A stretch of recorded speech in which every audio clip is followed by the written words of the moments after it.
People say that age brings wisdom, but pain does not care about how old you are or how gray your hair is. Pain, especially when it comes from your own child, is a wild animal that devours you from the inside out without any warning. I am Eleanor, and at 68 years old, I learned in the harshest way possible that giving your entire life for someone does not even guarantee you a seat on the ride back home. I am not a widow, nor am I one of those old women who sat by the window waiting for a man who never returned. I have been divorced for 3 decades. I separated from a man who did not know my worth, and I raised my only son, Jason, all by myself, working with my own 2 hands, sewing clothes for strangers and selling baked goods until my fingers were deformed by arthritis. I always prided myself on being a strong, independent woman, the kind who does not need to ask for permission to live. But that Friday in July, under a sun that was melting the asphalt, my strength was put to the test in a way I never imagined. The trip had been the idea of my daughter-in-law, Courtney. "We are going to the beach, Eleanor. The boys need to see the ocean, and you need a distraction," she told me with that sweet, honeyed voice that I never completely bought into. I accepted because, deep down, a mother always wants to believe there is still room for her in her son's life. Jason was driving the gray truck, a spacious SUV that, ironically, I had helped them pay for with my retirement savings a couple of years ago. I remember the air conditioning was blasting on high, but the air inside felt thick, heavy. My 2 grandsons, both teenagers now, had their headphones on, completely ignoring the world. Courtney was in the passenger seat checking her makeup in the sun visor mirror, and I was in the back squeezed between the coolers and the beach bags because the trunk was completely full. I did not complain. I just watched the scenery roll by, those dry yellow fields, thinking that at least we were all together. "I need to use the restroom, Jason," I said when I saw the sign for an old gas station on the side of the highway. It was an isolated place, one of those truck stops where dust covers absolutely everything. "Oh, Mom, we just stopped an hour ago," he complained, looking at me through the rearview mirror. His eyes, which used to look at me with absolute adoration, now held this flash of impatience that made it hard for me to breathe. "It is an emergency, son. My bladder is not what it used to be," I insisted, swallowing my pride. Jason scoffed, slammed the palm of his hand against the steering wheel, and swerved the vehicle toward the service station. The place looked like something out of an old movie. A few faded gas pumps, a tin roof that creaked in the hot wind, and a small convenience store with windows made opaque by the dirt. "5 minutes, Eleanor." "Do not take too long," Courtney said without even turning to look at me, filing one of her nails. I got out of the car with some difficulty. My knees popped as my feet hit the solid ground. The heat hit my face like a damp slap. I walked toward the restrooms, which were located around the back of the building, completely out of sight from the gas pumps. I walked into that tiny room that smelled of cheap bleach and dampness. I took my time, not because I wanted to, but because my body just did not respond with the agility of my youth anymore. I washed my hands with this gritty powdered soap that scratched my skin, and I looked at myself in the stained mirror. I saw an older woman, her gray hair pulled back in a dignified bun, wearing a cream-colored linen blouse that she had excitedly ironed just that morning. "At what point did you become a burden, Eleanor?" I asked my reflection. There was no answer, only the buzzing of a fly trapped against the glass. When I stepped outside, the sun was at its absolute highest. I adjusted my sunglasses and walked back to where they had parked the SUV. The parking spot was empty. I stopped dead in my tracks. I blinked a few times, thinking the heat was playing tricks on me, or maybe Jason had moved the car to put air in the tires. I turned my head to the left, then to the right. Nothing. Just the gray, oil-stained asphalt vibrating from the intense temperature. An absurd chill ran down my spine, despite it being over 95 degrees out. My heart started beating right in my throat, a frantic, painful drumming. They are probably just turning around, I thought to myself. Surely they just drove to the other side to buy something. And then I saw it. There, on the curb, right where I had stepped out, was my suitcase. It was a hard-shell, dark red suitcase that had accompanied me on the few trips I had ever taken. It was standing upright, all alone, like a monument to abandonment. Right next to it, they had also left my purse, tossed on the ground as if it were garbage. I felt my legs give out. I shuffled toward my things, dragging my feet, feeling like I was living inside a nightmare. I bent down with difficulty to pick up my purse. My hands were shaking so badly I could barely hold it. I desperately dug around for my cell phone. I held on to this stupid hope, the blind hope of a mother, that this was all just a mistake, some sick joke, an accident. The screen lit up. I had a text message from Jason, received 3 minutes ago. I opened it.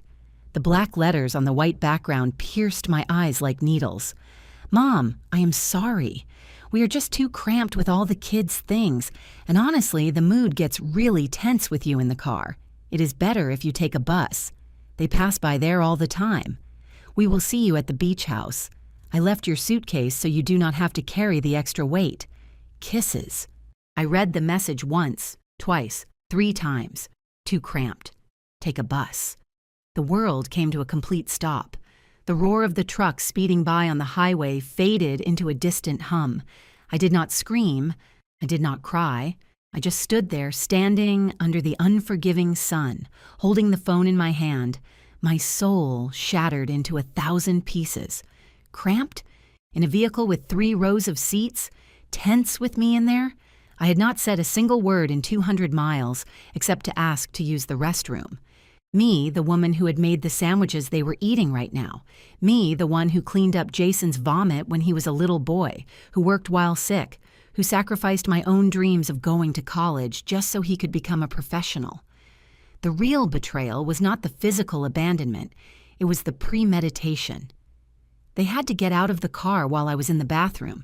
They had to pop the trunk, pull out my red suitcase, take out my purse, close the door, and drive away. They planned it all in those 5 minutes. Courtney must have said, "Take her things out right now." And my son, my own flesh and blood, the man I taught how to walk, simply obeyed. He stepped on the gas and left me behind like an old dog that is no longer useful for guarding the house. A violent wave of nausea washed over me. I pressed my hand against my chest, trying to regulate my breathing. "You are not going to cry, Eleanor," I strictly ordered myself. "You are not going to give them the satisfaction of collapsing right here in the middle of nowhere." I looked around. There was no one nearby, just a skinny dog sleeping in the shade of an ice machine. The convenience store had an open sign that flickered lazily. I dragged my red suitcase toward the entrance. The wheels made a harsh, scraping sound against the concrete. Clack, clack, clack, marking every single second of my new loneliness. I felt watched, exposed, utterly humiliated. I imagined Courtney laughing in the car. I pictured my grandsons, not even noticing that their grandmother was gone. And Jason probably feeling a tiny bit of guilt, but mostly relieved to have finally gotten rid of the old lady. I reached the glass door and pushed it open. A little bell chimed above me. The air conditioning inside hit me, instantly drying the sweat on my forehead, but it did nothing for the freezing cold I felt inside. The store was bigger than it looked from the outside. There were aisles packed with chips, sodas, and motor oil. In the back, there was a long counter with high stools and an industrial coffee maker giving off a strong, comforting smell of freshly ground beans. There were no customers. I walked up to the counter. My legs could not take it anymore. I left the red suitcase by my side like a shield, and I sat down right on top of it, because the stools seemed way too high and unstable for the state I was in. I sat there perched on my luggage in the middle of the store, clutching my purse tightly against my chest. "Can I help you with something, ma'am?" A deep voice boomed from a back room. I looked up. A man walked out of the back, wiping his hands on a grease-stained rag. He was an older man, maybe my age or a little older, with completely white hair and a neatly trimmed beard. He was wearing blue mechanics coveralls that revealed strong arms, weathered by hard work. He had that look of someone who has seen everything there is to see on a highway: accidents, runaways, and apparently abandonments. He looked at me with curiosity, but without any pity. I was grateful for that. If he had looked at me with pity, I would have fallen apart right then and there. "A cup of coffee?" I asked. My voice sounded hoarse, completely unrecognizable. Black coffee, very strong, and no sugar. The man nodded slowly, tossed the rag onto the counter, and walked over to the coffee machine. His movements were steady, meticulous. "Car trouble?" he asked without turning around, while the steam from the machine hissed. "No," I replied, staring down at my wrinkled hands resting in my lap. "The car works perfectly fine. The problem is the driver." The man paused for a second, then continued pouring the dark liquid into a thick ceramic mug. "No disposable paper cups here. They left without you?" It was not a question. It was a flat statement of fact. I lifted my head, surprised by how perceptive he was. "Is it that obvious?" "I have been working on this highway for 40 years, ma'am. I have seen people forget their dogs, forget their wallets, forget to fill up the gas tank. But when they leave a suitcase and a lady sitting right on top of it, that is no accident. That is just plain cruel." The word cruel hung in the air. It was the exact right word. It was not a mistake. It was a deliberate act of cruelty. The man walked around the counter and came over to me. He handed me the steaming mug of coffee. The aroma was comforting, earthy. I took it with both hands, letting the warmth soak into my freezing fingers. "Thank you," I whispered. "My name is Hank," he said, leaning against a magazine rack and crossing his arms. "And you do not look like the kind of person who just sits around waiting to be picked up." "My name is Eleanor," I replied, and as I said my name, I felt a sharp pang of irony. "And my son just sent me a text message telling me to catch a bus." Hank let out a short, dry laugh, completely devoid of humor. "A bus? The next one comes by tomorrow at 6 in the morning. This route does not get a lot of commercial traffic, Miss Eleanor." That news should have devastated me. Tomorrow.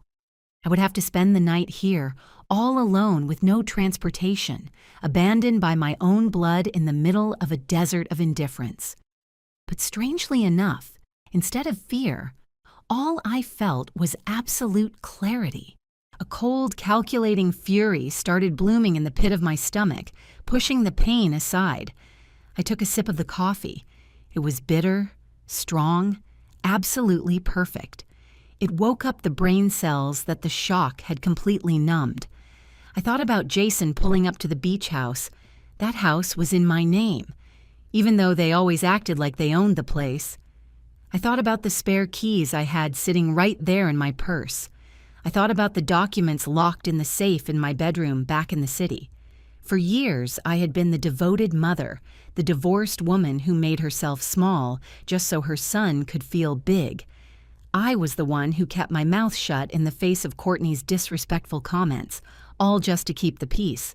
I was the one who gave and gave until I was entirely empty. But that woman had died in the restroom of this gas station. The Eleanor who walked out, the one currently sitting on a red suitcase drinking black coffee, was someone else entirely. I looked Hank straight in the eyes. There was something about him, a solidness, a quiet authority that made me feel safe. "I am not going to wait for the bus," I said, and my voice was no longer shaking. I placed the mug on a crate of sodas. "And I am not going back home either." Hank raised an eyebrow, intrigued. "So, what are you planning on doing then?" "My son thinks I am just an old piece of furniture he can leave on any street corner," I said, slowly standing up and smoothing out my skirt with dignity. But he forgot one very important detail. He forgot who paid for the car he is driving, and he forgot exactly who owns the roof he is planning to sleep under tonight. I pulled my wallet out of my purse. I was not a rich woman, but I was highly organized. I had my credit cards, my ID, and most importantly, I had my memory fully intact. "Tell me, Hank," I asked, staring right at him, Do you know anyone who could drive me out to the coast? I do not care how much it costs. I have some urgent business to take care of, and trust me, it is going to be very unpleasant business for certain people." The man held my gaze for a few seconds, quietly evaluating me. Then, a small, almost invisible smile appeared under his white beard. He wiped his hands on his coveralls one last time and uncrossed his arms. "Well, Eleanor, it just so happens I was heading out that way to deliver some spare parts. My truck is pretty old, but it never leaves anyone stranded on the side of the road." I felt like destiny, for the very first time today, had stopped beating me down and was finally opening a door. I grabbed the handle of my red suitcase with an iron grip. My knuckles turned completely white. Jason wanted space. Jason wanted to make sure things were not too cramped. Well, I was going to give him all the space in the world. I was going to show him just how vast the world can feel when your mother pulls the rug out from under your feet. "Let us go then," I said, walking toward the exit with my head held high, leaving behind the woman I used to be and making way for the woman who was about to collect every single outstanding debt. I climbed into Hank's truck with my dignity stitched back together, like someone pulling on an old warm coat right after a brutal storm. The vehicle was an old Ford, the kind that roars like a tired beast and smells of dark tobacco, motor grease, and worn leather. Hank tossed my red suitcase into the back, right between toolboxes and car parts wrapped in newspaper, treating it with far more respect than my own son had shown me in years. When I slammed the heavy metal passenger door shut, it sealed the end of a chapter in my life. As the engine coughed before roaring to life, I looked out the window back at the gas station. That was where the ghost of the submissive Eleanor remained, the one who apologized for taking up space, the one who swallowed her tears just to avoid being an inconvenience. That woman was left sitting on the boiling asphalt. The person riding in the passenger seat right now was someone I was just beginning to meet, someone with ice running through her veins. "The drive is about 4 hours. If the traffic cooperates and the beast does not overheat," Hank said, patting the truck's dashboard the way you stroke a loyal horse. "Make yourself comfortable, ma'am." "Thank you, Hank, and please do not call me ma'am with so much distance. After seeing how they just dumped me on the road, I do not think I have much status left to defend." The man let out a brief chuckle and threw the truck into first gear with a swift, strong movement of his arm. The truck merged onto the highway, devouring the miles that separated me from my family.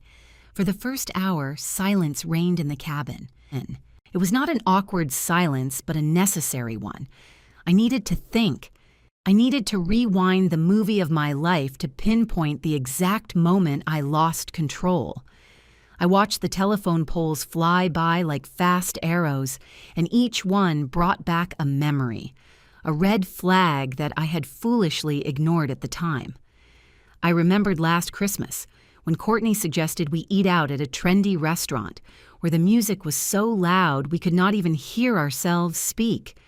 I had spent 2 days cooking a turkey, but my food was left sitting in the fridge because she said it was too much of a hassle to dirty up their house.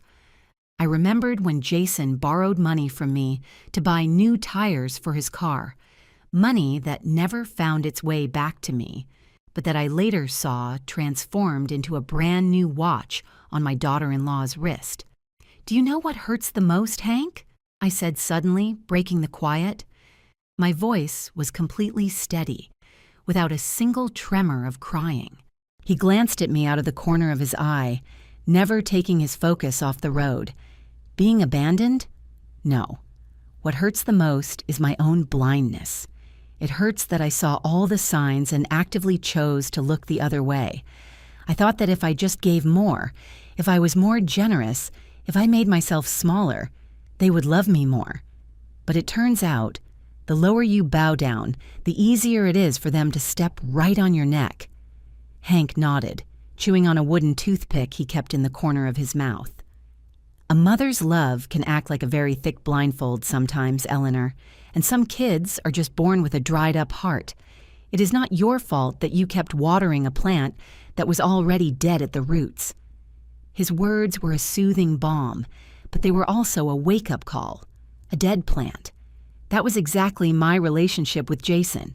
I gave him water, sunlight, and fertilizer, and all he ever gave me was thorns. I decided right then that it was time to stop feeling sorry for myself and start arming myself for battle. If I was going to show up at that beach house, I could not walk in as the helpless victim. I had to walk in as the owner, and to do that, I needed to know exactly what ammunition I had. I opened my purse on my lap. I started pulling everything out piece by piece with the careful precision of an archaeologist.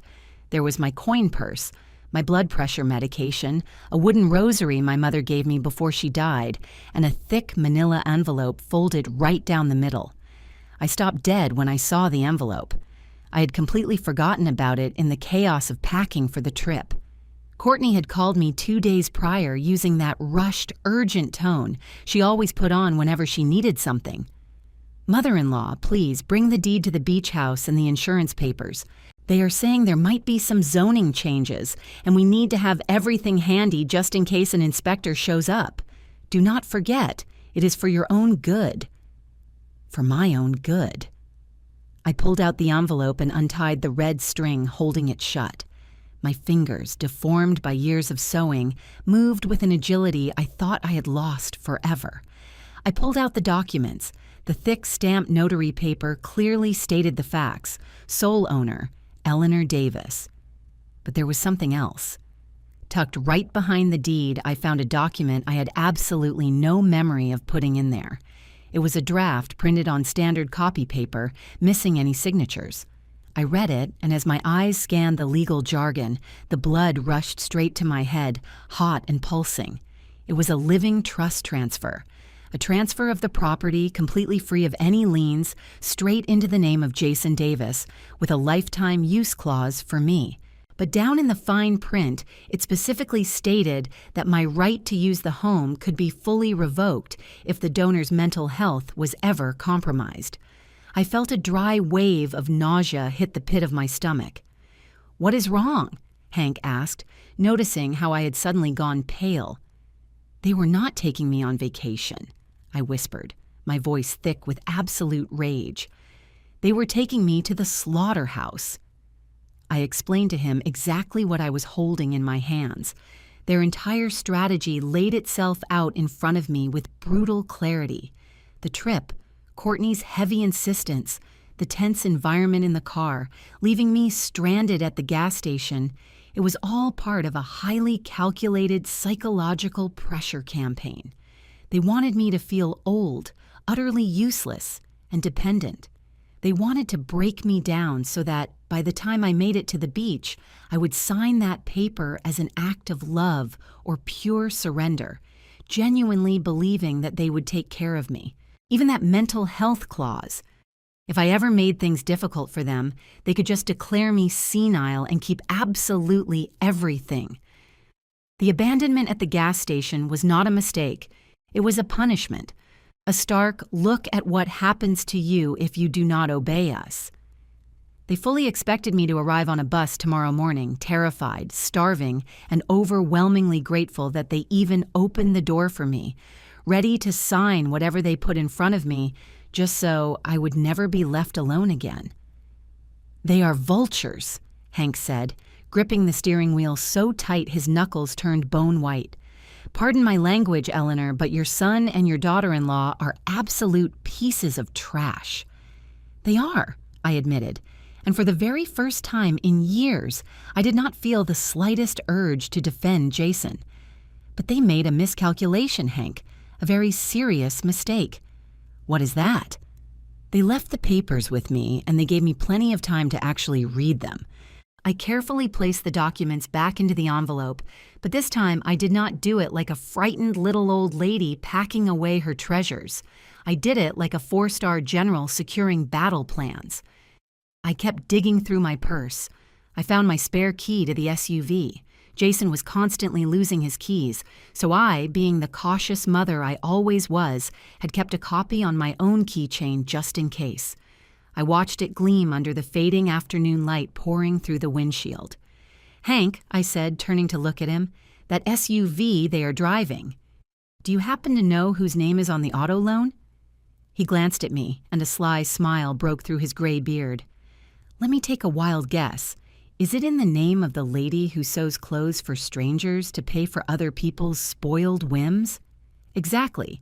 Jason had a terrible credit history from some gambling debts years ago. I put my signature on the line. I put my house in the city up as collateral. Legally speaking, that vehicle belongs completely to me until every last penny is paid off. I leaned back against the seat. The sheer sense of power was intoxicating. For years, I had felt like a burden, an old piece of furniture cluttering up the minimalist aesthetic of my son's life. But the reality was that I was the entire foundation. Without me, his whole house of cards would come crashing down. They spent their summers living in my beach house. They drove my car, and they were probably just waiting to inherit my city house the moment I conveniently dropped dead. I had been tame. I had been stupidly kind. But that woman was left far behind, dissolved in the bitter coffee at the gas station. I shook my head, chasing away the very last traces of guilt. I have a plan, I said, staring out at the horizon where the sun was just starting to paint the sky in shades of orange and violet. I am all ears, Hank replied, easing off the gas pedal a little to hear me better. We are not going to show up knocking on the front door. I am not going to walk in demanding explanations. We are going to arrive when they are already sound asleep, or when they are at the absolute peak of their arrogance. I have the keys to the house, I have the keys to their car, and I have the legal papers proving that they are nothing more than trespassers on my property. Hank let out a booming laugh, a deep, resonant sound that made the whole cabin vibrate. I really like the sound of that. Miss Eleanor, you are full of surprises. I thought I was going to have to comfort you this whole drive, but it turns out I have a warrior riding shotgun. Desperation is a great teacher, Hank, and pain is highly potent fuel. We made a pit stop in a small town right after night had fallen. We ate some tacos at a street stand, standing right next to the truck. It tasted like absolute heaven. I had not eaten street food in years because Courtney found poor people's food disgusting. Right there, standing under the yellow glow of a street lamp with spicy salsa on my lips and the cool night breeze against my face, I finally felt alive. Hank told me that he used to have a family too. A wife who passed away from cancer 10 years ago, and a daughter who moved up north and barely kept in touch. Loneliness is not a bad thing when you choose it, Eleanor, he told me, wiping his mouth with a paper napkin. The bad part is when it gets forced on you while you are surrounded by people. You are more alone sitting in that car with your son than I ever was at my gas station. He was absolutely right. I had been entirely alone for years, surrounded by nothing but pure ingratitude. We got back on the road. We were just over an hour away from the coast. I pulled out my phone. I had 3 missed calls from Jason, all made about 30 minutes ago. They had surely arrived by now and just realized they needed something I had. Or maybe, just maybe, their guilty conscience was starting to sting a little. Or, what was far more likely, they just wanted to know if I was already on the bus so they could calculate exactly what time to go pick me up at the terminal and continue their little stage play. I did not answer. I turned the phone completely off. That digital silence was my very first victory. I was no longer at their beck and call. I was no longer on standby. I was way too busy taking my own life back. I looked at my reflection in the window glass. The darkness outside turned the window into a perfect mirror. I saw my wrinkles, my gray hair, my exhausted eyes. But right behind that exhaustion, I saw a fierce gleam, a spark that I honestly believed had burned out. It was the exact same look I had when I got divorced 30 years ago, when I had to work double shifts just to make sure Jason never went without. That strength was fully intact. It had just been asleep. I touched the manila envelope resting on my lap one more time.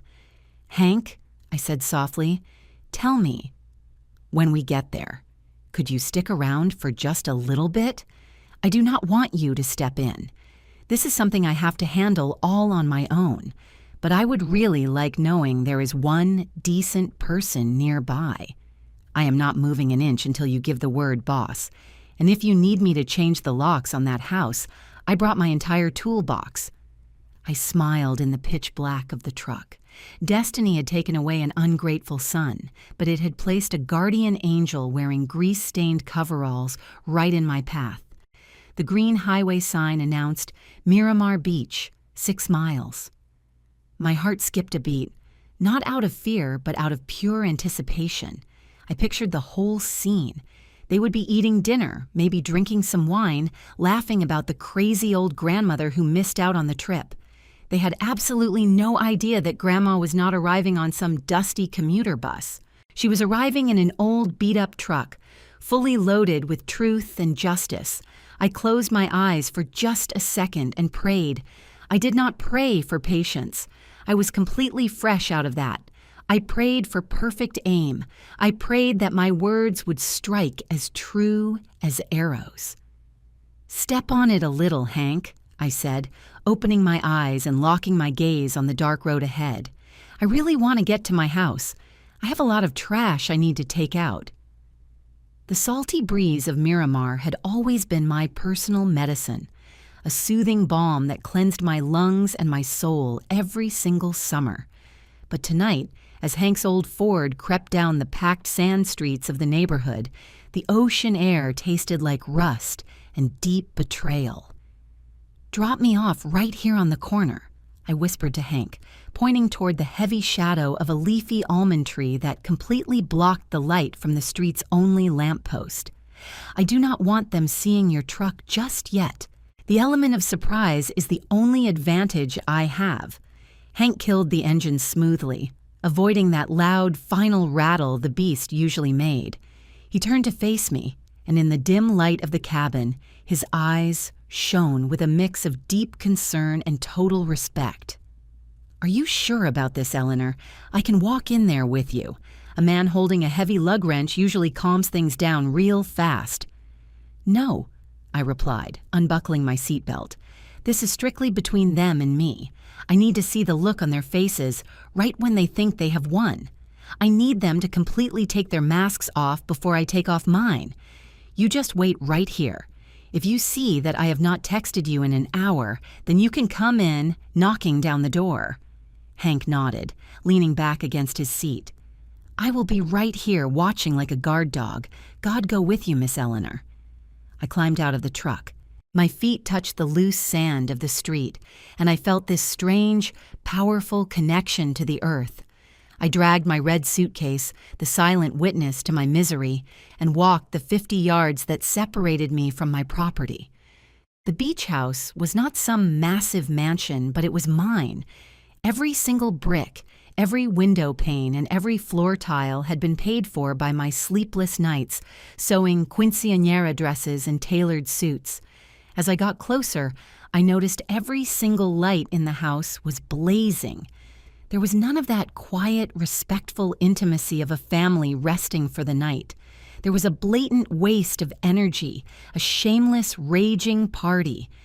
Even from the sidewalk, I could hear the music. It was not soft background noise.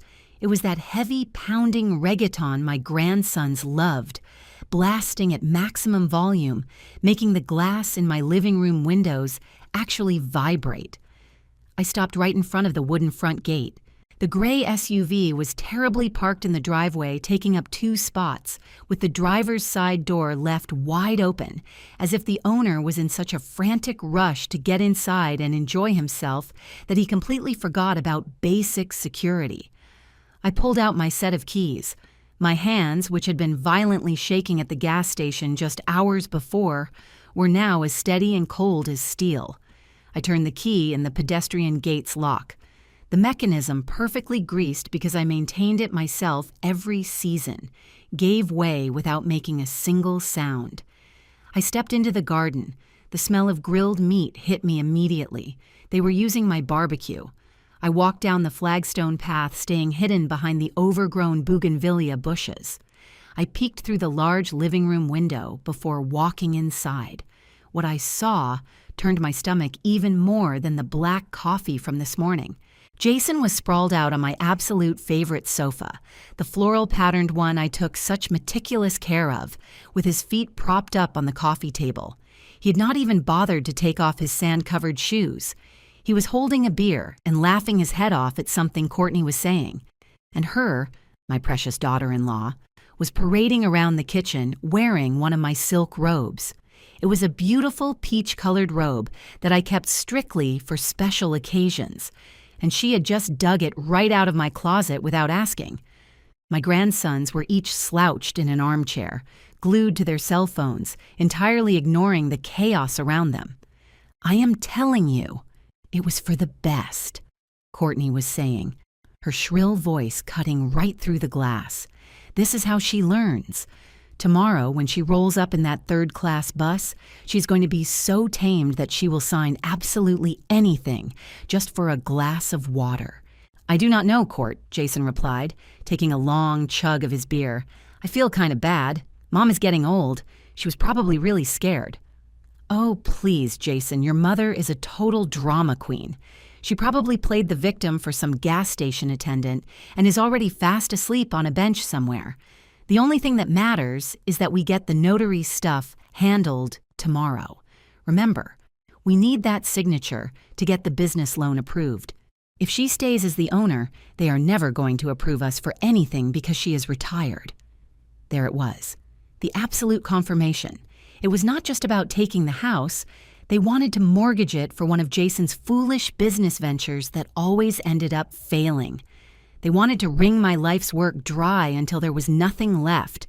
I felt a volcanic rage rise up in me, but I compressed it deep in my chest until it turned into a diamond of pure, freezing calculation. I took a deep breath, smoothed out my wrinkled blouse, and walked straight toward the front door. I turned the knob and pushed the door open. The blast of indoor AC clashed with the heat radiating off my body. The music was still blasting, completely drowning out the sound of my entrance. I just stood there in the doorway, with my red suitcase by my side, watching them like a ghost returning from the grave to collect its bones. My oldest grandson was the first one to spot me. He looked up from his phone, his eyes went wide as saucers, and he elbowed his brother hard in the ribs. The music cut off instantly as someone mashed a button. The silence that followed was like a graveyard. Jason choked on his beer. He coughed, spilling the liquid all over his shirt and all over my clean sofa. He jumped to his feet, clumsy and completely terrified. Courtney spun around from the kitchen, holding a glass of wine that nearly slipped out of her hand. All the color drained from her face beneath her layer of makeup, going from pure arrogance to sheer panic in a fraction of a second. "Mom!" Jason yelled, his voice cracking from the shock. "But how did you—" "Good evening," I said. My voice came out calm, smooth, almost sweet. It was the voice of the Eleanor they were used to, the self-sacrificing mother. "I see you started the party without me." I walked in, dragging the suitcase behind me. The sound of the wheels rolling across the tile floor echoed like a bomb counting down. Clack, clack, clack. "Mother-in-law," Courtney stammered, desperately trying to pull the silk robe closed, suddenly realizing she had been caught red-handed wearing my things. We thought you would arrive tomorrow. The text said to take a bus," I interrupted, staring right into her eyes with a perfectly rehearsed sad smile. "And you were absolutely right, kids. You were far too cramped. I understand that sometimes us old folks just get in the way." Jason stepped forward, trying to go in for a hug, but I maneuvered the suitcase right between us, using it as a physical barricade. "Mom, it is not like that. It is just that we really just did not fit, and you looked so uncomfortable. But how did you get here so fast? The economy bus line takes hours." "God is great, son," I lied with a natural ease that frankly terrified me. A very kind gentleman, a delivery driver heading this way, spotted me on the highway and gave me a ride. I got very lucky not to be left out there to die like a dog. I watched Jason's shoulders physically drop. He swallowed the lie whole. Of course he swallowed it. To him, I was utterly incapable of orchestrating anything, completely incapable of having my own resources. To him, I was just a piece of driftwood floating along the tide of his life choices. "Oh, that is so wonderful, Eleanor," Courtney said, immediately shifting back to her honeyed tone and arrogant posture. "You gave us such a scare. We were just about to head out and look for you, right, honey?" She gave Jason a discreet little pinch on the arm. Yeah, of course. We were about to leave right this second," he lied straight through his teeth. I glanced at the table, completely covered in empty bottles and dirty dishes. "Do not worry about it," I said, walking slowly toward the kitchen. "I see you were very busy eating dinner. I am just so tired. The ride in that delivery truck was completely exhausting. I just want to go to my bedroom." "Yes, of course," Courtney said, quickly stepping right into my path to block the main hallway. "It is just that. Well, since we were not expecting you until tomorrow, the boys went ahead and put all their things in the master bedroom. You know how kids are. They already have their video game consoles hooked up to the big TV. We got the guest room all ready for you, the one all the way in the back. It stays very cool back there." The guest room. The tiny, cramped little room in the back without any air conditioning. The one we exclusively used to store the beach chairs and the cleaning supplies. They were actively banishing me from my own bed, in my own house. At any other time in my life, I would have protested. I would have told them it was a massive sign of disrespect. But tonight, I simply nodded with pure submission. "That is perfectly fine, Courtney. I really do not want to bother the boys. The back room is just fine." I caught the unmistakable gleam of triumph in my daughter-in-law's eyes. She actually believed she had beaten me again. She actually believed that leaving me at the gas station had broken my spirit just enough to make me accept the absolute bare minimum. "Get some rest, Mom," Jason said, deliberately avoiding any eye-contact. "Tomorrow we will make a nice big breakfast and we can talk. We have some very important things to discuss with you about the future." "Yes, son. Tomorrow we will absolutely talk about the future," I replied, letting the heavy ambiguity of my words hang right there in the air. I made my way to the back room. It was thick with dust and smelled of stale, trapped moisture. There was a single twin bed with a worn-out mattress.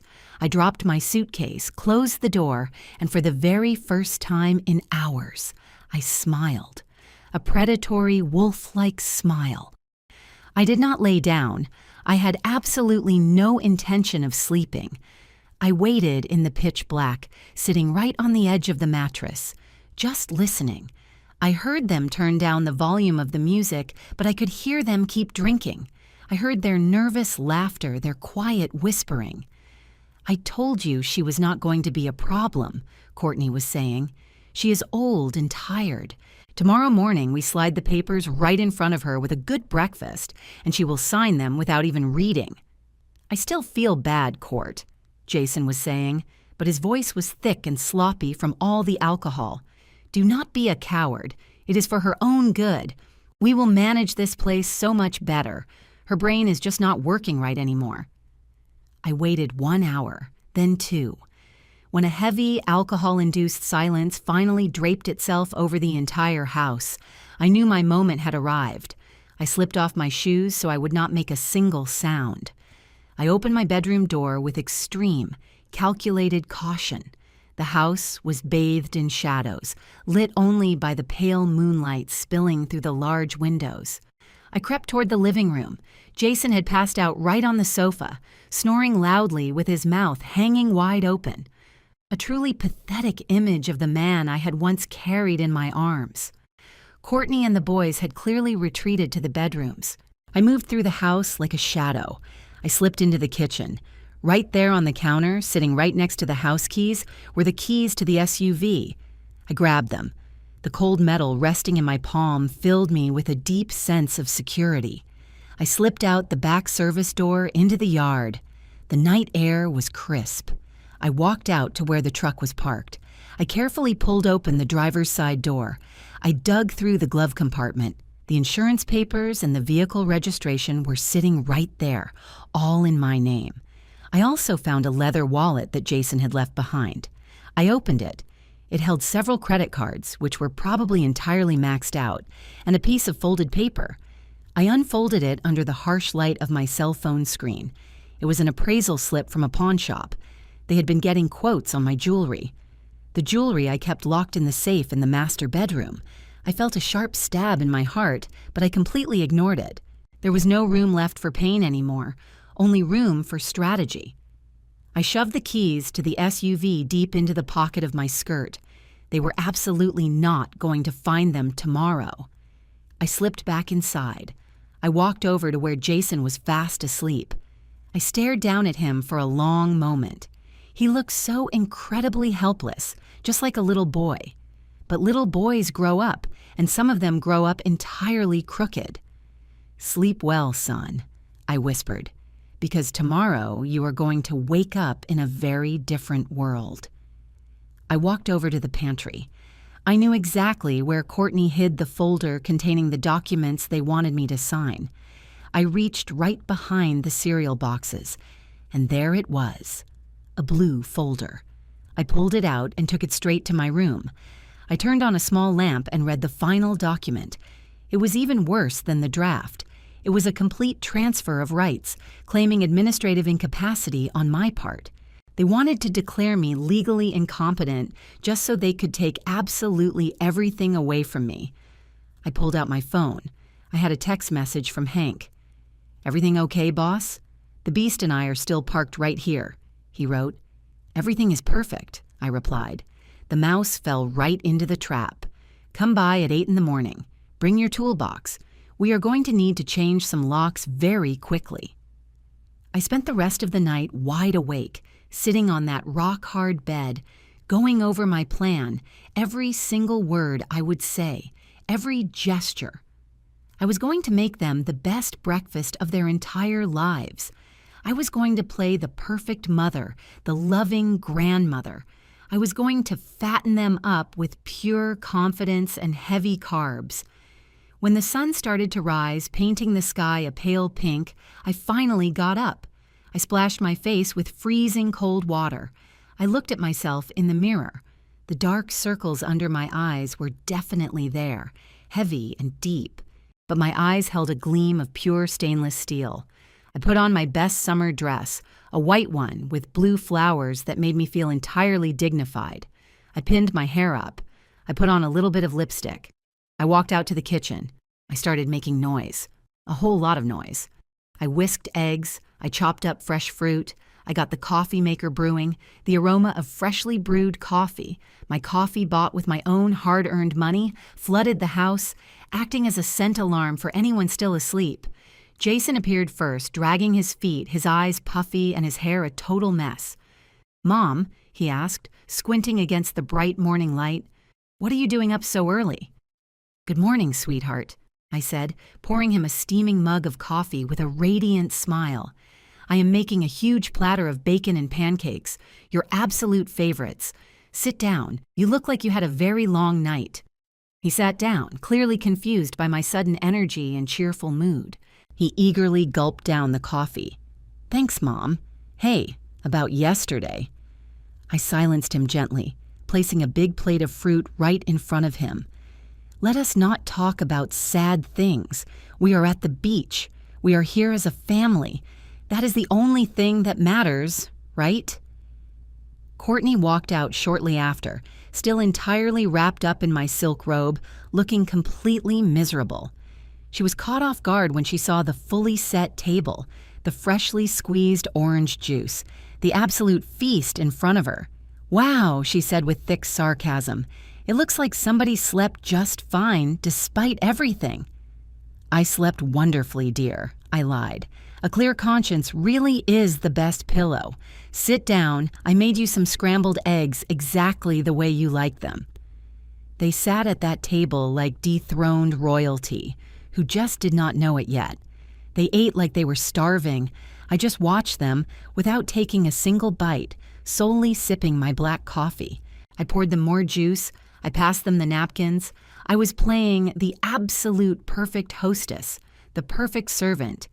When they finally finished and leaned back in their chairs, fully satisfied and with their guard completely down, I knew it was time.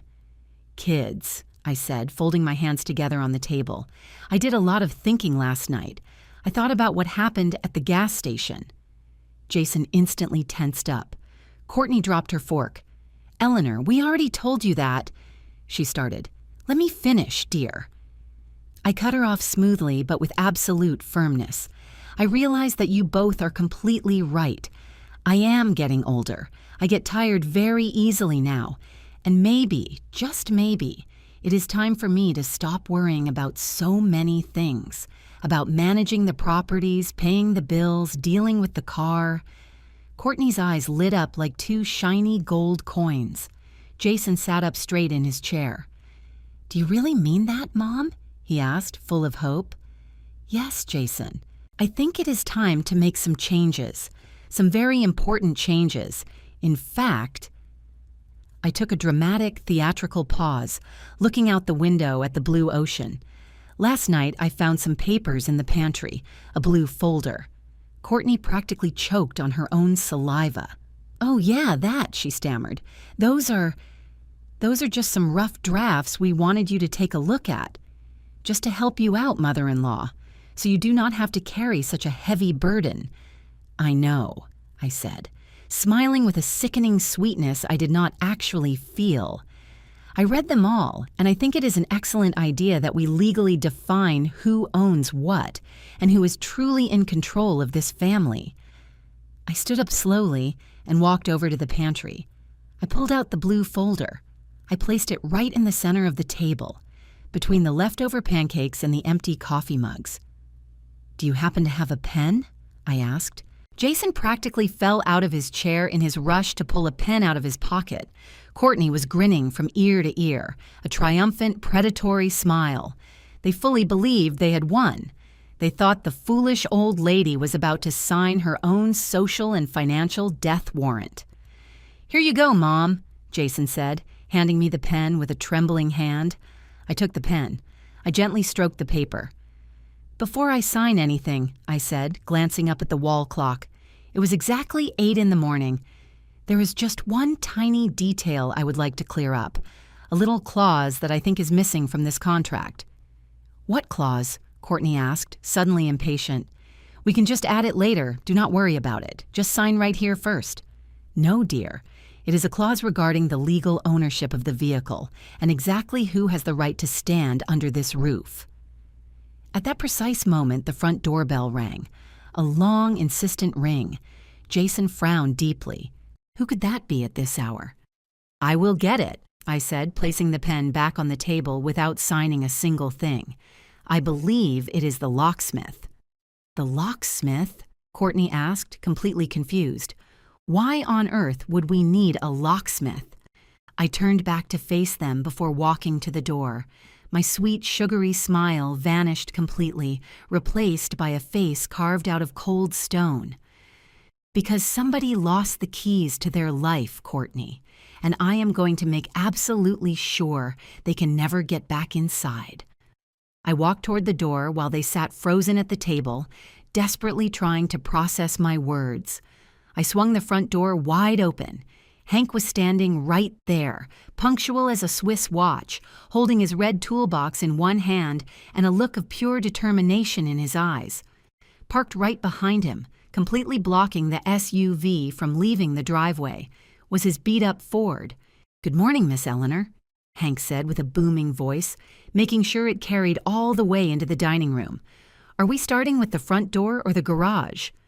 I stepped aside to let him in. "Start wherever you like, Hank, but just make sure it is a heavy-duty lock. I have a bad infestation of two-legged rats that I need out of my house today." I looked back into the dining room. Jason and Courtney had both jumped to their feet. Every single drop of color had drained from their faces.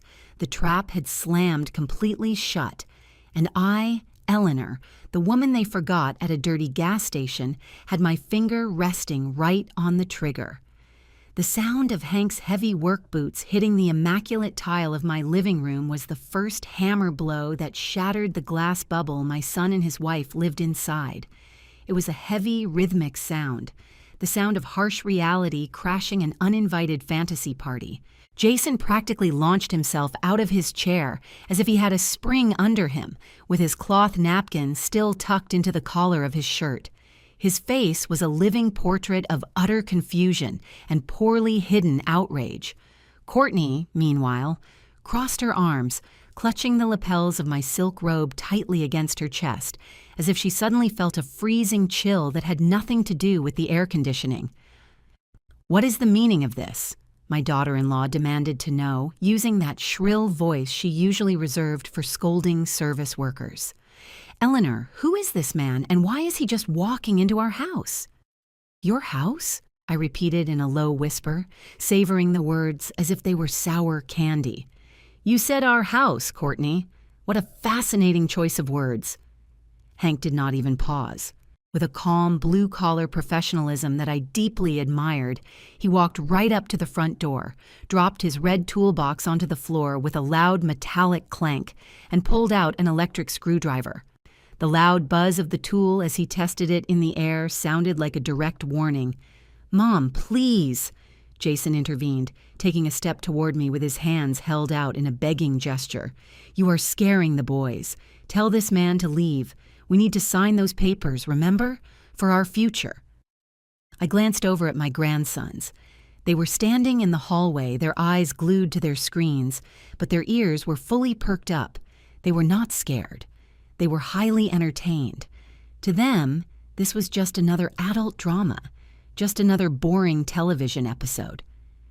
I walked slowly back to the head of the table, where the blue folder rested, looking innocent but completely lethal. My fingers brushed against the rough texture of the cardboard. "You're right, son," I said, and my voice boomed with an authority I had not used since my days as a floor manager at the tailor shop. "We do need to talk about the future, but not the future you two mapped out while leaving me stranded at a gas station smelling of urine and motor oil." The silence that followed was absolute. Even the humming of the refrigerator seemed to completely stop. That was just a misunderstanding," Jason stammered, turning bright red all the way to his hairline. "We already explained it to you. We just did not fit. It was for comfort." "Comfort?" I let out a dry, humorless laugh. "Whose comfort, Jason? Yours? The comfort of your wife, who cannot even stand to breathe the same air as me? Or the comfort of my bank accounts, which you just could not wait around to inherit?" I grabbed the blue folder and ripped it open violently. I pulled out the contract. That thick stack of pages filled with legal traps designed exclusively to strip me of my absolute dignity. "Transfer of rights due to administrative incapacity," I read out loud, locking my eyes entirely on Courtney. "Did you honestly believe I was going to sign this without reading it? Do you really think I am that stupid? Do you think I am that old and utterly useless?" Courtney, realizing she was completely exposed, decided that the best defense was a good offense. She dropped the mask of the concerned daughter-in-law and finally revealed her true face, the one I had caught glimpses of so many times before, but stubbornly refused to acknowledge.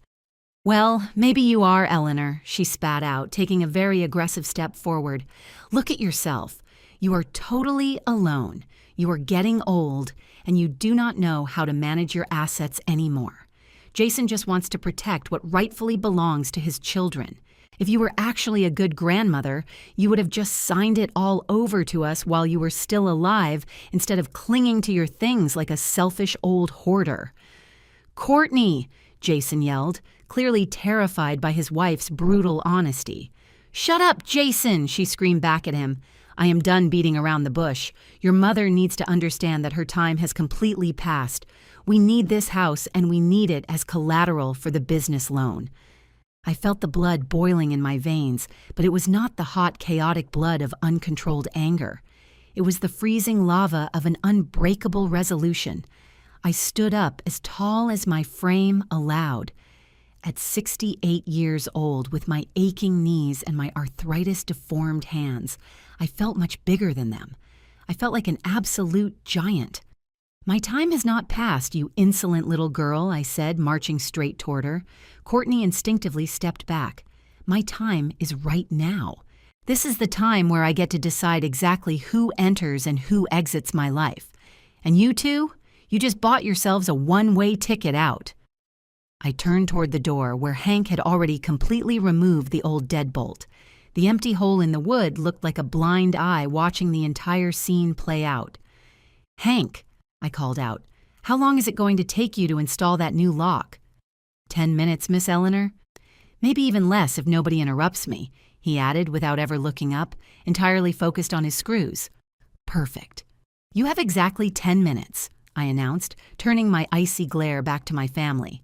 10 minutes to march upstairs, pack up your bathing suits, your video games, and your massive egos and get the hell out of my house." Jason looked at me like I had just spoken to him in a foreign language. He blinked rapidly in total disbelief. "What? Mom, you cannot be serious. We are on family vacation. What about the boys?" "The boys are going to learn a highly valuable lesson today about facing the consequences of your own actions," I interrupted. "And you, Jason, you are going to learn that honor your father and your mother is not just some pretty phrase you write in a birthday card. It is a law of life. And you shattered it the exact second you stepped on the gas pedal and left me behind." "We are not leaving," Courtney shrieked, going completely hysterical. "This is my husband's house. He grew up here. We have legal rights." "This house is legally in the name of Eleanor Davis," I said, slamming the flat of my hand down on the dining table. "And the SUV you drove here in is in my name, too." "And the premium insurance that pays for your cosmetic surgeries, Courtney? I pay for that as well." Courtney's mouth fell wide open, gasping for air like a fish thrown on dry land. "How?" Jason started to say. "How do I know? Because last night, while the two of you were sleeping off your drunkenness, I went through my documents, the very same documents you so kindly demanded I bring for my own good." I walked over to the coffee table in the living room where I had left my purse the night before. I pulled out the spare set of keys to the SUV. I held them up high so they could see them shine under the morning sunlight. "By the way," I said, radiating a calm that utterly terrified them, "I am afraid your trip back home is going to be a little more complicated than you originally planned." Jason frantically shoved his hands into his pockets, searching desperately. His face went from flushed red to ghostly white in a split second. "Where are my keys?" he muttered. "I left them right on the kitchen counter." "Your keys are right here," I said, shaking them loudly. "Well, technically my keys, since the auto loan is exclusively in my name, remember. And since I am the legal owner and considering the terrible abuse this vehicle has been subjected to, I have officially decided to repossess it." "That is grand theft!" Courtney screamed, completely losing what little was left of her mind. "Call the cops, Jason. Your mother has gone completely insane. She is stealing our car." "Call them," I challenged, throwing my arms wide open. "Please, I beg you, call the police right now.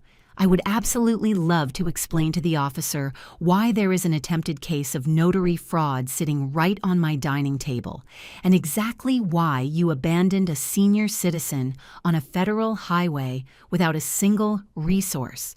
That is a major felony, Courtney. It is called elder abandonment. And believe me, with this contract you drafted claiming my mental incapacity, you tied the noose around your own necks.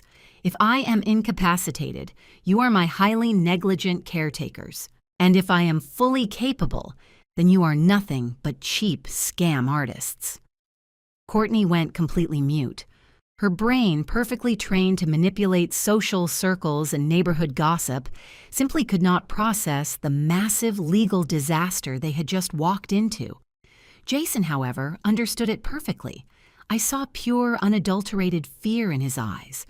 Fear of jail time, fear of a public scandal, but above all else, the terrifying fear of losing the permanent safety net that I had been for his entire life. "Mom," he whispered, and this time there were actual tears welling in his eyes. Whether they were crocodile tears or the tears of a scolded little boy, I honestly did not care anymore. "Please do not do this to us. We are completely broke. The business is failing. We are 3 months behind on the kids' private school tuition. If we do not get this signed, the bank is going to take absolutely everything." That confession hit the room like a heavy tombstone. So that was the real truth. It was not just pure, greedy ambition. It was pure desperation. But it was a remarkably cruel desperation, one that chose to blindly sacrifice a mother rather than just admit financial failure. I felt a sharp stab of genuine pain in my chest. He was my son. He was my little boy. Seeing him standing there, utterly defeated, hurt me far worse than the boiling sun at that gas station. But then I remembered the text message. Take a bus. I remembered Courtney's cruel laughter the night before. I remembered that they had fully intended to declare me legally insane. A mother's love always forgives, or so they say. But a woman's dignity has absolute limits. If you were having financial problems, you should have come to me and asked for help, I said, my voice trembling slightly but remaining hard as iron. You should have come to me with the honest truth, not with sick lies and betrayal. I would have taken the food right out of my own mouth for you, Jason. I always did. But you decided to steal what I would have gladly given to you for free. And that is completely unforgivable. I walked right up to him and placed my hand gently on his cheek. He leaned into my touch, desperately hoping for immediate absolution. You are completely broke because you insist on living a lifestyle you cannot afford, just to impress people who do not even care about you, I whispered to him. And starting today, you are going to pay off your debts, starting with the massive debt of respect you owe me. I pulled my hand away sharply. 5 minutes, I announced, tapping the face of my watch. Hank is already securing the strike plate. But how are we supposed to leave? Courtney asked, her voice completely broken, stripped of all arrogance, leaving nothing but sheer panic. We do not have a car and there are no commercial buses until this afternoon. I smiled. It was a terribly sad smile, but it was absolutely overflowing with poetic justice. There is a truck stop on the main highway about 2 miles down the road from here. Commuter shuttles pass by there pretty often. I highly suggest you start walking before the midday sun gets too hot. It is deeply unpleasant standing under that sun, not knowing how you are going to get home. Believe me, I speak from personal experience. You cannot seriously make us walk down the highway with luggage and the kids, Jason protested. You can leave your suitcases on the curb and come back for them once you secure a ride. Or you can carry them. You both have your health, you both have your youth. I had to drag my luggage across concrete with severe arthritis. I am sure you will manage. Hank ran the power drill one last time. He turned around, wiping the sweat from his forehead with the back of his hand. All done, boss. Brand new. High-security deadbolt. There are only 2 copies of this key in existence, and I am holding them both. Thank you, Hank, I told him.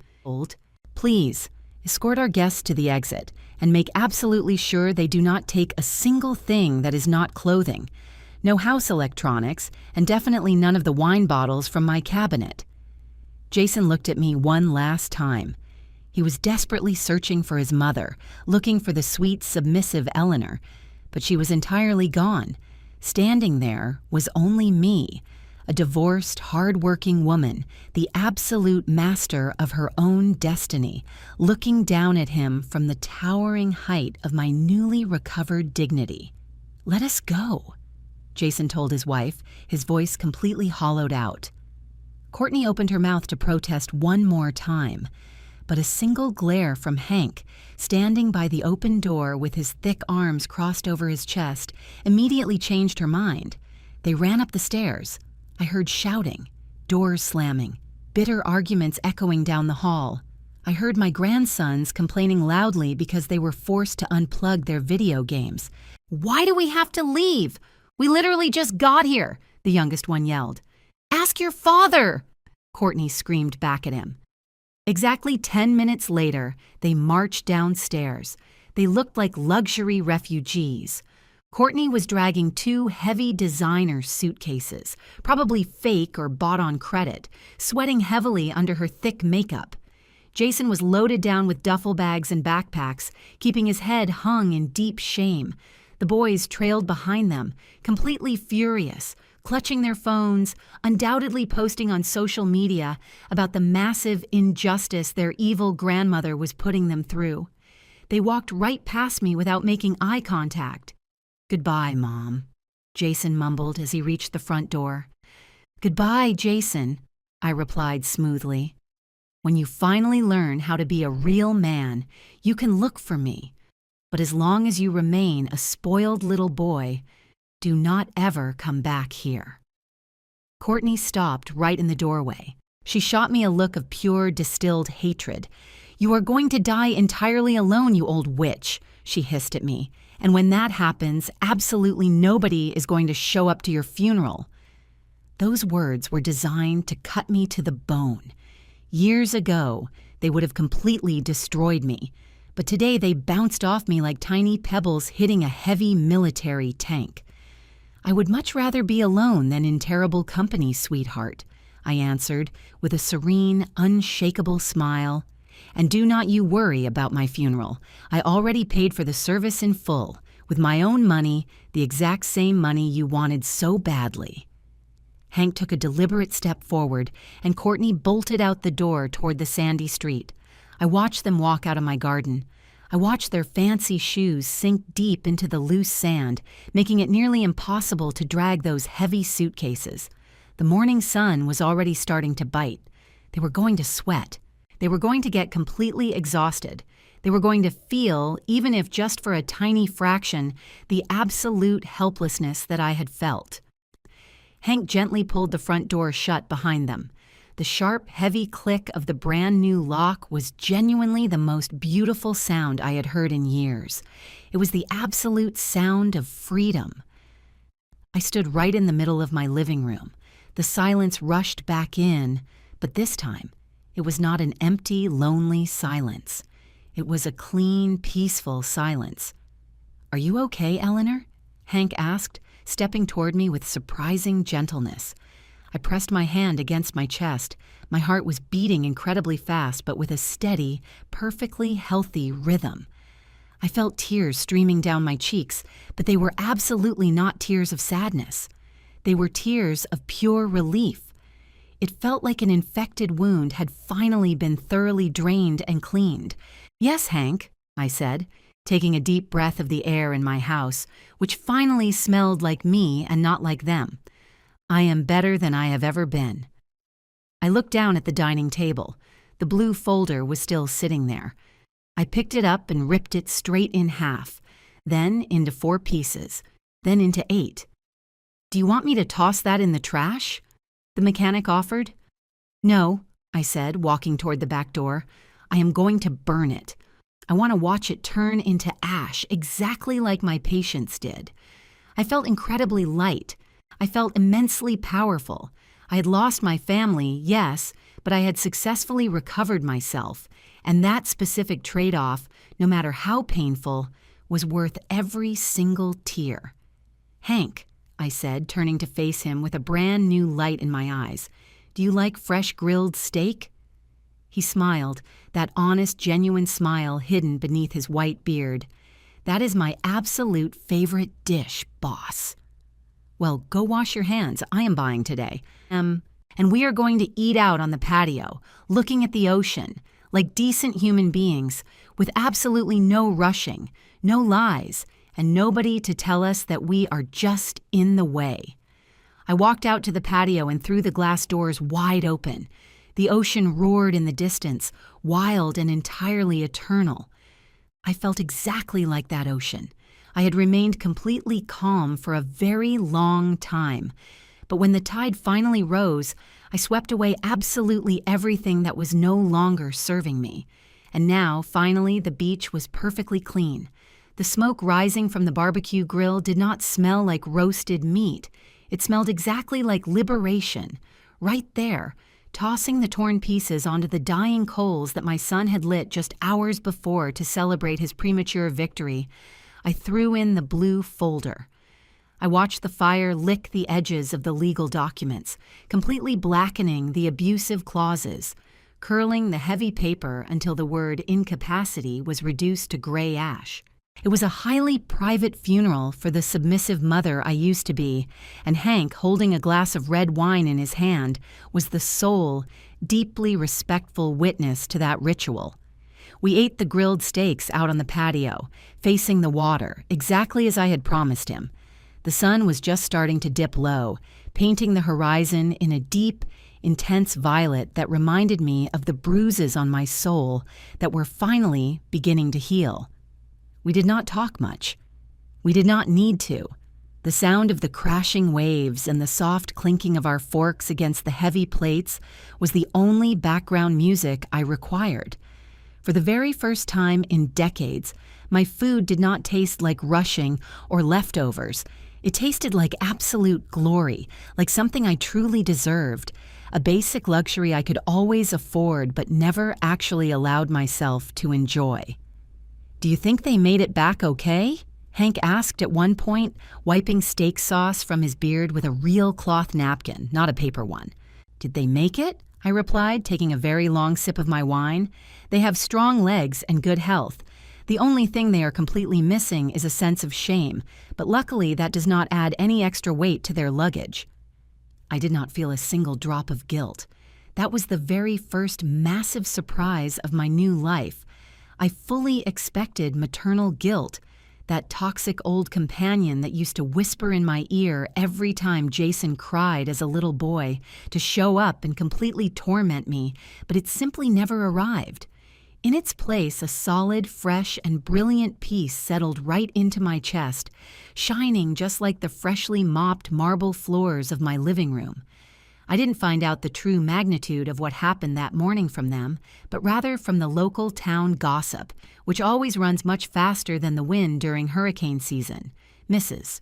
Higgins, the owner of the little corner bakery where I buy my bread, gave me the full story 3 days later, packed with glorious details, while she handed me a bag of fresh bagels. "Oh, Miss Eleanor, you should have seen the absolute spectacle," she told me, lowering her voice as if she were sharing classified state secrets. "People said they saw them walking right down the federal highway, violently yanking on those expensive designer suitcases that kept getting stuck in the rocks. The woman, that dyed blonde, was screaming curses that would make a Navy sailor blush bright red. And her husband, the poor guy, was sweating like a pig, red as a boiled lobster, lugging around all the kids' heavy video game boxes. And did they finally catch a ride?" I asked, putting on an act of total casual indifference while I picked out a blueberry muffin. "That is the absolute best part," Mrs. Higgins laughed, flashing her gold teeth. The express luxury bus completely blew right past them because it was totally full. They had to cram themselves onto an old broken-down commuter bus, one of those rural shuttles that stops at every single farm and is packed shoulder to shoulder with tired workers and heavy sacks of animal feed.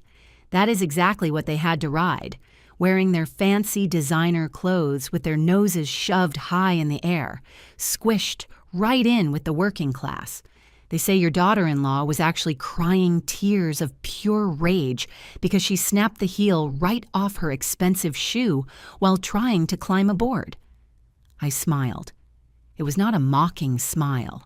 It was a smile of pure, divine justice. Jason wanted me to take a bus because they were a little too cramped. Destiny, which clearly possesses a highly ironic sense of humor, handed him the exact same medicine, but in a double dose and completely without air conditioning. The weeks that followed were filled with a frantic, deeply renewing energy. The very first thing I did was sell the SUV. I refused to ever sit in that vehicle again. It felt permanently stained by the toxic energy of their betrayal and the sharp memory of my abandonment. I drove it straight to a used car dealership, and since every single document was completely in order and solely in my name, the transaction was incredibly fast. I used the money to completely pay off the remaining balance of the loan, ensuring I owed absolutely nothing to anyone, and I still walked away with a very substantial amount of cash.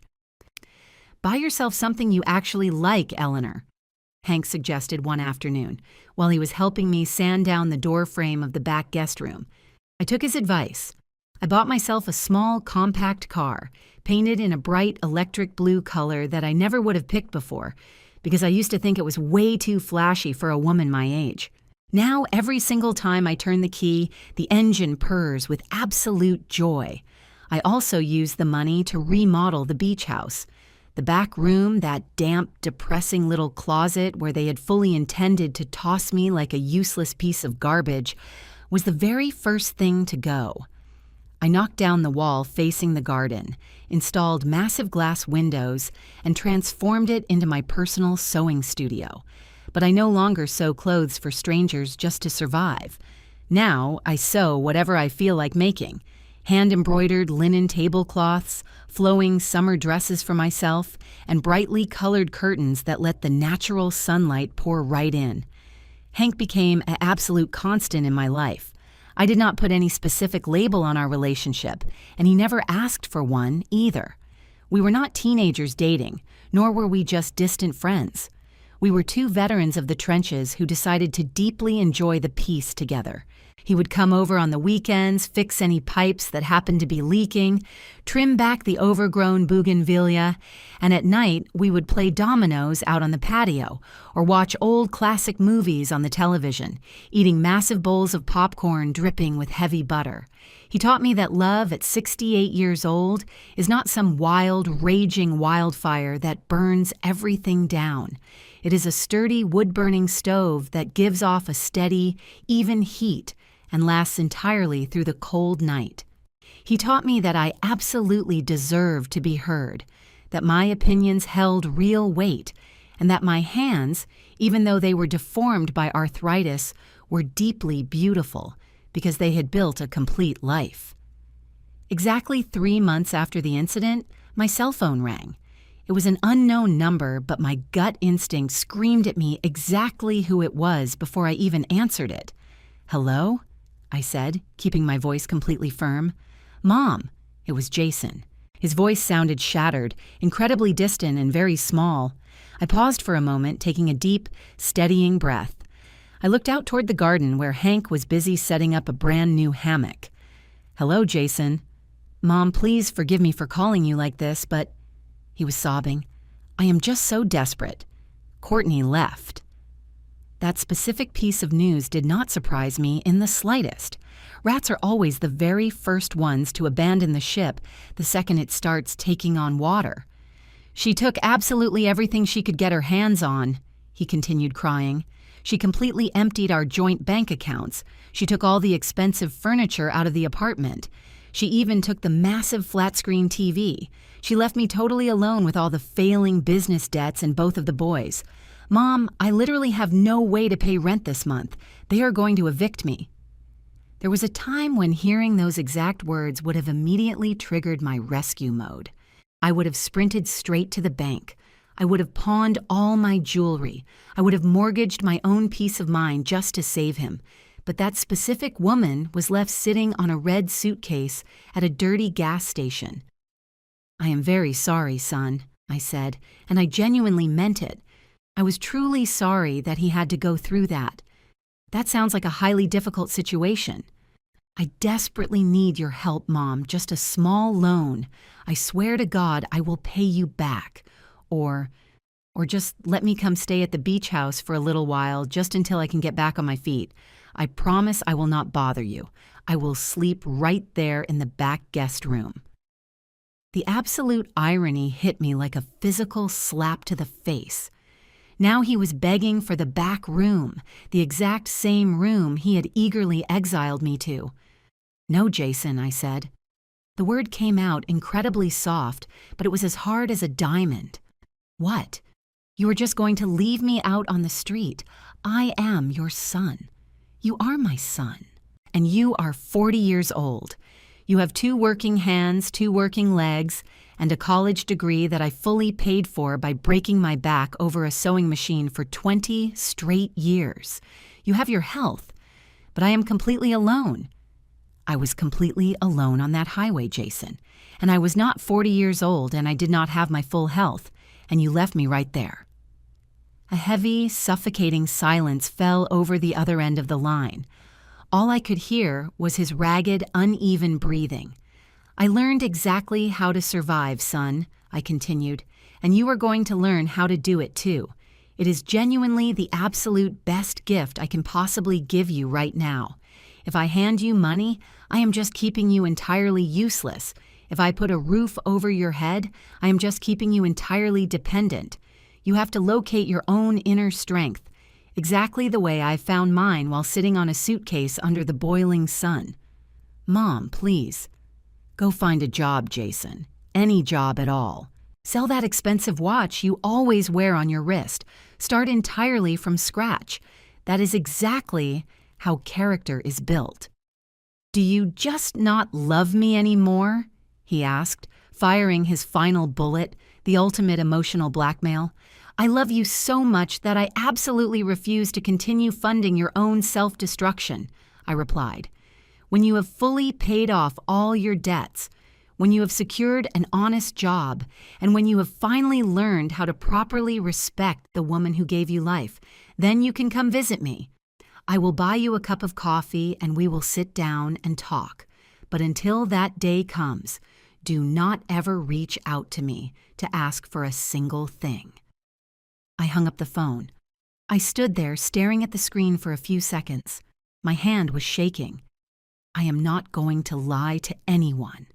Flat out denying help to your own child goes against the very core nature of your instincts. But sometimes, nature desperately needs to be heavily pruned so the entire tree does not rot from the inside out. Hank walked into the living room, wiping the sweat from his forehead. He took one look at my face and knew exactly what had just happened. He walked right up to me and placed a heavy, comforting hand on my shoulder. It was a remarkably simple gesture that gave me the exact strength I was missing. "You did the exact right thing, Eleanor." "I know I did, but it really hurts." "Growth always hurts.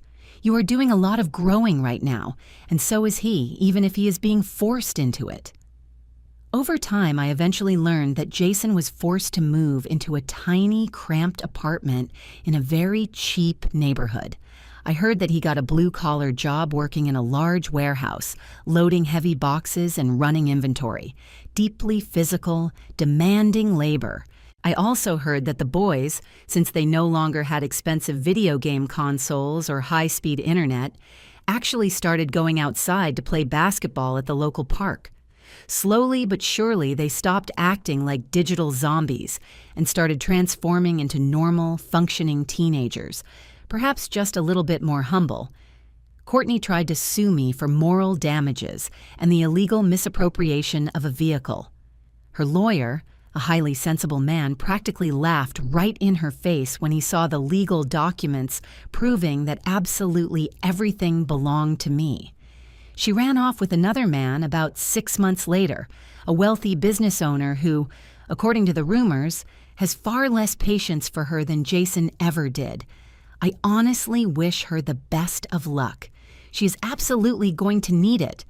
As for me, I quickly discovered that your life absolutely does not end at 60. In fact, it is just beginning, provided you have the actual courage to claim it for yourself. I started a tiny little business with Hank, nothing overly ambitious. He repairs classic cars in his garage, and I fully restore the upholstery and interiors. I deeply love the smell of aged leather and the profound satisfaction of taking something broken and making it shine brilliantly once again. We are not getting rich, but it gives us plenty of money to travel. We have driven all across the country in his old Ford truck, that beautiful beast that completely rescued me. We have visited stunning national parks. We have eaten amazing food at little roadside diners. We have danced to live country music in small town squares, entirely unbothered by anyone watching us. I have hiked mountain trails. I take them incredibly slowly, but I always reach the top. I have swam in natural hot springs, and I have tasted real aged bourbon down in Kentucky. I have a heavy savings account that belongs entirely to me. I have a brand new will, legally drafted by a highly trusted attorney, where I clearly stipulate that the entirety of my estate will be donated to a charity foundation that supports elderly women who have been abandoned by their families. Only a very small percentage, strictly conditional on good behavior and honest documented employment, will be left to my grandsons when they finally turn 25 years old. Jason has not been completely cut out, but he is going to have to actually earn his seat at the table. Sometimes, when I am sitting out on my patio just watching the ocean waves, I think back to that scorching afternoon at the gas station. I think about the brutal heat, the fly buzzing against the dirty bathroom mirror, and that incredibly cruel text message. And, as absolutely crazy as it might sound, I am deeply thankful. I am completely thankful because that brutal abandonment was the exact push I desperately needed to stop playing the victim. If Jason had actually turned the car around for me, if he had offered me some half-baked apology, I would have just climbed right back into that cramped vehicle, staying completely quiet, deeply miserable, eventually signing away legal papers that would have left me homeless on the street, slowly dying of pure sadness in a dark corner. That abandonment completely saved my life. It forcefully made me realize that I was never just a piece of luggage that could be conveniently left behind. I was the entire journey. Today, my name is still Eleanor, but I am no longer the woman who just waits. I am the woman who acts, the one who does not ask for permission, the one who drinks her black coffee and takes life in big, fearless gulps.